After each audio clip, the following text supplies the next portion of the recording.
I am privileged now to call up the man who said, "You can listen to me talk or I can take out my drills," Dr. Paul Chaskes.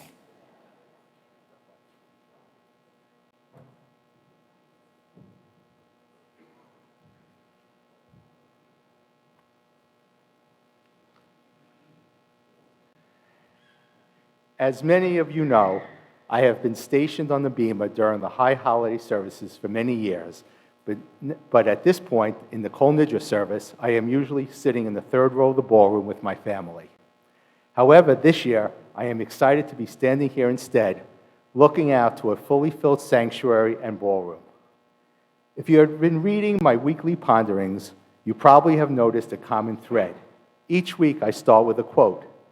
This summer, Ray Harvey taught me the origins of the word synagogue. So to quote him, synagogue means to bring together. For the next few minutes, I want to try to highlight some of the many ways that we have come together this year. Throughout the year, we brought in speakers on different topics to inform, teach, and share their stories with our community.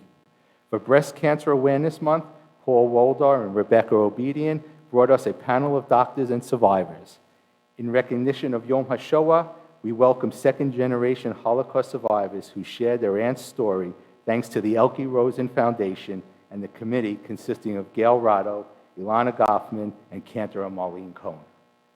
Colonel Oren Leff came to share Shabbat with us in honor of Veterans Day. He spoke about his experiences in the U.S. Air Force. We heard his story that resembles the story of many veterans in our community. Our clergy provided us with engaging and thought-provoking learning opportunities. Rabbi Fruithandler ran a series of classes on various Jewish themes and started up a women's group which has taken off. Each month, a group of women gathered together at someone's home to discuss topics as they relate to women through a Jewish lens. Cantor Cohn continued to run monthly movie nights and discussions with many Zoom boxes in attendance. Through the voluntary efforts of many, we have increased our programming this year. When I started Pizza in the Hut, it was with the intention of enabling all our families to fulfill the mitzvah of eating in the sukkah while enjoying time with their WJC friends. In addition to Pizza in the Hut, we held the Susie Schuster Sukkot Oneg following Shabbat services.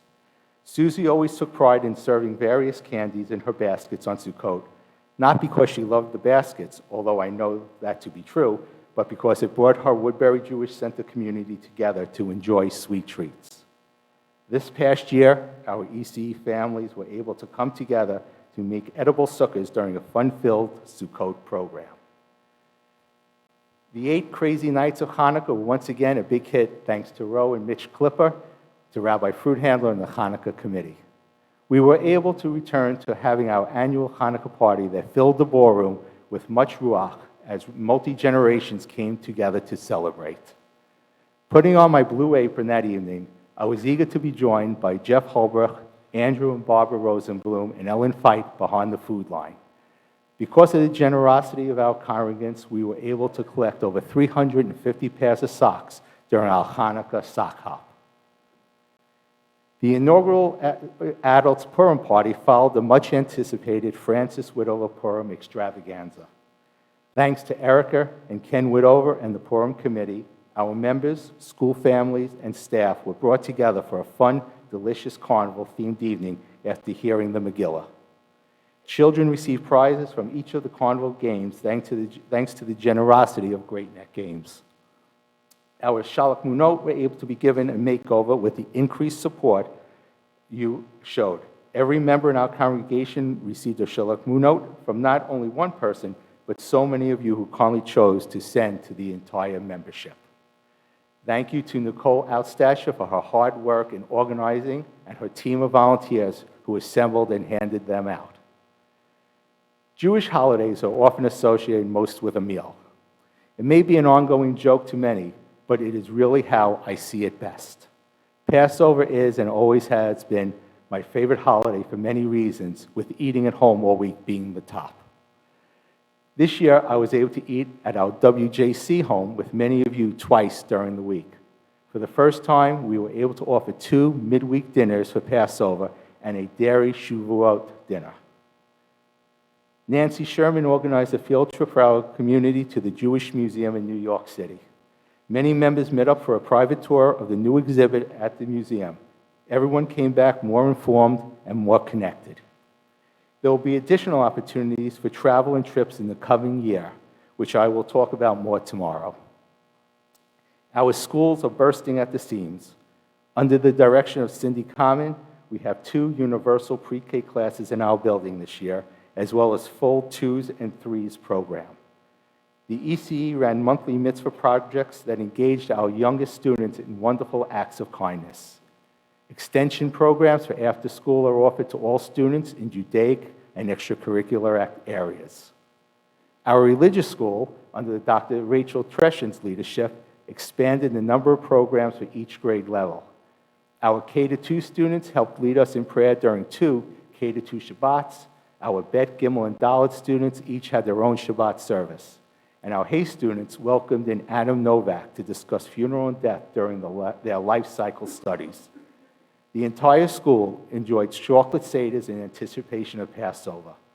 I am glad to share that we have welcomed Shari Ryan to our ECE and religious school staff. Shari comes to us with a tremendous amount of knowledge that we are excited to have her share with us.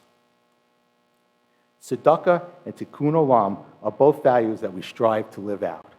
Along with the monthly projects the ECE accomplished, we, as a synagogue, have increased our community outreach. On Veterans Day, we were fortunate to house the Families Helping Families program from UJA, where participants put together Thanksgiving packages. WJC Cares and Kahila supported charitable organizations thanks to the organizational work of Adrian Roth, including the winter clothing drive and hosting a food drive. I hope you were able to join in for our first Family Mitzvah Day that was held this year. Parents, adults, and children came together to bond over activities in which they were involved. They created various items that we donated to 10 different Jewish charities in New York.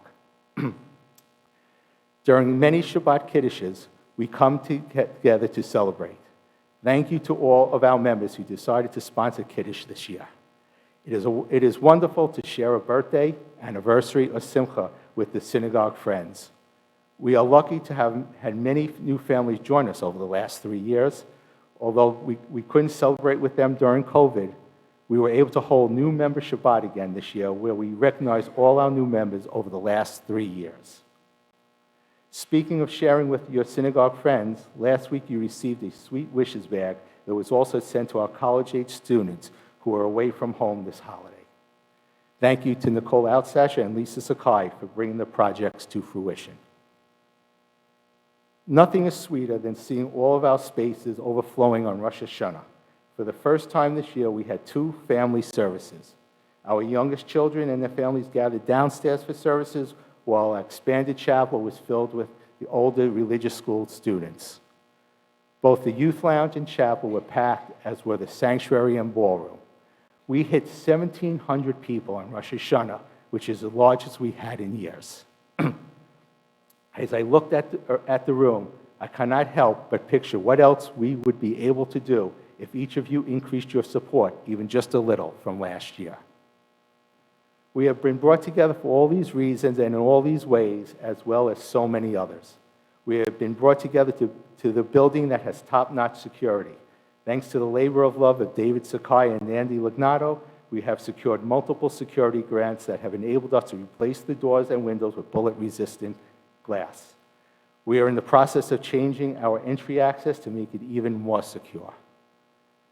This summer, our custodial staff worked to repaint the classrooms, refurbish the floors downstairs, and clean the entire building for a sparkling start to the new year. Our facilities have been well maintained, but there are always projects that need to be done. It is with great pride that we have wear and tear that needs addressing because it means we are using the physical space so well. The Woodbury Jewish Center has been there for each of us. We have brought us closer together with our friends and family and given our children a space to grow Jewishly. My wife, Alyssa, my children, Ricky and Ari, join me in smiling when we think of the Woodbury Jewish Center. If you can think of just one way in which a WJC has made you smile, you too know the importance of continuing its expanding success. I hope you will join me in making Kol Nidre donation this year. Gamar Katimato Tova.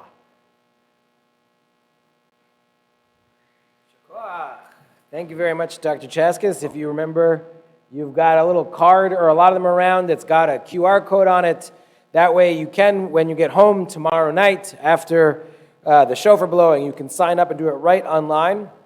So we're not collecting cards right now. They're for you to take with you. We